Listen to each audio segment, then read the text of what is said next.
Hello everyone, कैसे आप सभी। मैं हूं डॉक्टर श्वेताब। आज की क्लास में जो मैं डिस्कस करूंगा वो आपके CSIR दिसंबर 2014 में कॉम्प्लेक्स एनालिसिस टॉपिक का क्वेश्चन है। पावर सीरीज टॉपिक का क्वेश्चन है। क्वेश्चन आपके स्क्रीन पे है। इसका रेडियस ऑफ कन्वर्जेंस आपको निकालना है। क्वेश्चन डिस्कस करने का मेन पर्पज ये है कि मैं इसे शॉर्टकट टेक्निक से करना चाहता हूँ। तो वो शॉर्टकट टेक्निक क्या है, यही हम इस पूरे लेक्चर में सीखेंगे। तो देखिए क्वेश्चन क्या है, के कोई पॉजिटिव इंटीजर दिया गया है और आपको ये पावर सीरीज जो दी गई है वो क्या है, N factorial to the power K divided by K N factorial into Z N. इसकी रेडियस ऑफ कन्वर्जेंस बतानी थी आपको। तो इसकी रेडियस ऑफ कन्वर्जेंस है, उसके जो ऑप्शंस दिए गए हैं, ऑप्शन 1 2 3 को देखिए तो वो सारे के सारे के पे डिपेंडेंट है। तो यहां से एक आइडिया लगा कि हो सकता है के को लेके अगर हम करेंगे तो कैलकुलेशन लेंदी हो सकता है, टिपिकल हो सकता है। तो अब दिमाग में आया ये कि एक काम करते हैं, लेट के इक्वल टू 2 मान के चलते हैं, देखते हैं क्या होता है। ठीक है, तो अगर के इक्वल टू 2 आपने मान लिया तो आपकी पावर सीरीज क्या हो जाएगी, summation N equal to 0 to infinity N factorial to the power K है तो वो हो जाएगा N factorial to square divided by K N factorial है तो क्या हो जाएगा 2n फैक्टोरियल। देखिए अब क्वेश्चन आपका हो सकता है ज़्यादा आसान हो जाए। अब हम इसकी रेडियस ऑफ कन्वर्जेंस की बात करते हैं। कह सकते हैं आपकी यहाँ पे जो हम स्टडी कर रहे हैं वो शॉर्टकट टेक्निक स्टडी कर रहे हैं, क्योंकि ये शॉर्टकट कभी भी आपके काम आ सकता है। अब रेडियस ऑफ कन्वर्जेंस का फॉर्मूला, हम ये फॉर्मूला का इस्तेमाल करेंगे। Radius of convergence of this power series is given by r is equal to limit n tending to infinity mod of a n divided by a n plus 1। ठीक है, ये formula का इस्तेमाल करेंगे। आपका ए एन क्या होगा, ये पावर सीरीज ये है, यहाँ पे जेड एन लगा दीजिए, मिस्टेक हो गया। तो ए एन क्या होगा यहाँ पे, अगर ए एन आप देखेंगे तो A N is your N factorial to square divided by 2n factorial, ये आपका ए एन है। ओके, तो चलिए इस पावर सीरीज का हम रेडियस ऑफ कन्वर्जेंस फार्मूले से निकालते हैं। फार्मूला आपके स्क्रीन पे है। तो आपका ए एन भी दिया गया है, then A N plus 1 will be what, if A N is this then A N plus 1 is N plus 1 factorial square divided by 2n plus 2 factorial. Is that okay to all of you? Okay, then r is equal to limit n tending to infinity mod of a n upon a n plus 1 करेंगे। ठीक है, तो a n आपका n factorial upon 2 n factorial square divided by 2n factorial है ना। तो a n upon a n plus 1 करेंगे तो यहाँ पे हम लिख सकते हैं n factorial square, like terms को एक साथ लिख देते हैं, divided by n plus 1 factorial square.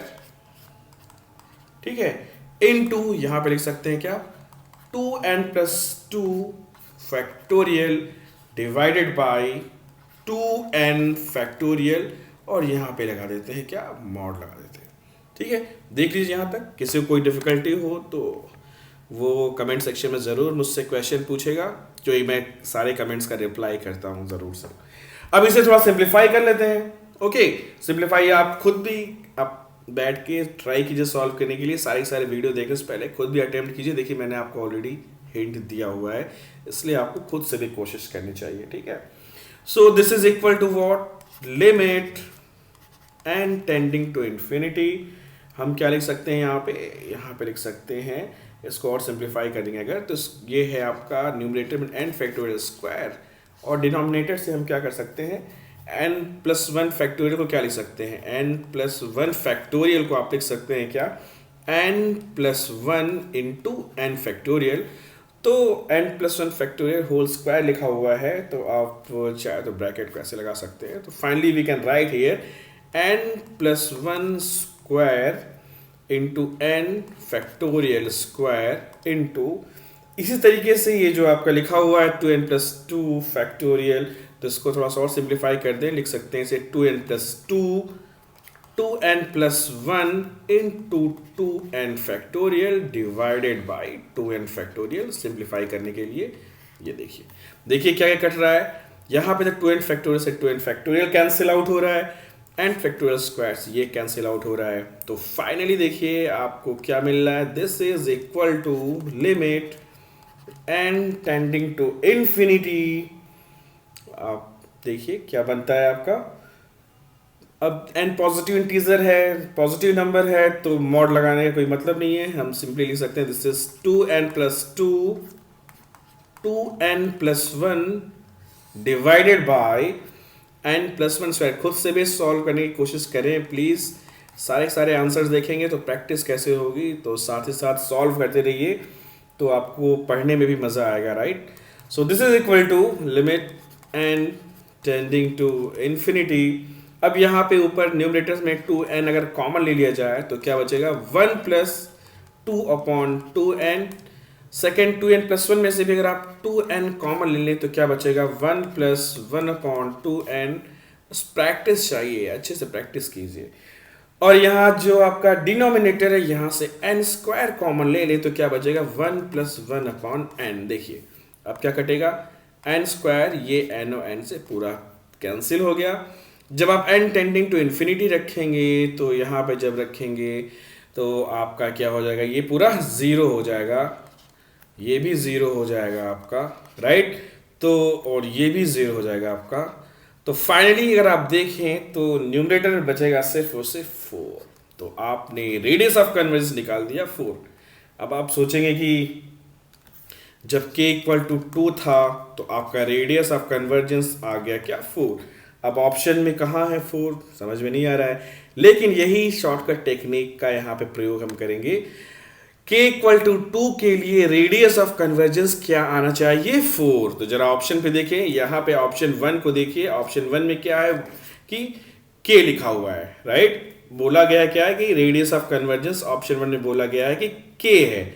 तो भाई इस ऑप्शन के हिसाब से अगर आपका k इक्वल टू 2 है तो ROC जो है वो 2 आना चाहिए, लेकिन आपका रेडियस ऑफ कन्वर्जेंस क्या है, 4 है। मतलब ऑप्शन 1 को काट दिया हमने। ऑप्शन 2 को देखिए, ऑप्शन 2 में कह रहा है रेडियस ऑफ कन्वर्जेंस का मैंने शॉर्ट पे नोटेशन लिख दिया है ROC, radius of convergence. This is equal to k-2। तो अगर आप k इक्वल टू 2 लेंगे तो इसके हिसाब से रेडियस ऑफ कन्वर्जेंस क्या आना चाहिए, 1/2² आना चाहिए, लेकिन आपका रेडियस ऑफ कन्वर्जेंस क्या है, 4 है, तो ये भी नहीं हुआ। अब ऑप्शन 3 पे आते हैं, इसके हिसाब से रेडियस ऑफ कन्वर्जेंस क्या है, k⁴k। तो अगर हमने k इक्वल टू 2 लिया है तो इस ऑप्शन के हिसाब से रेडियस ऑफ कन्वर्जेंस क्या आएगा, 2² which is equal to 4 which is matching.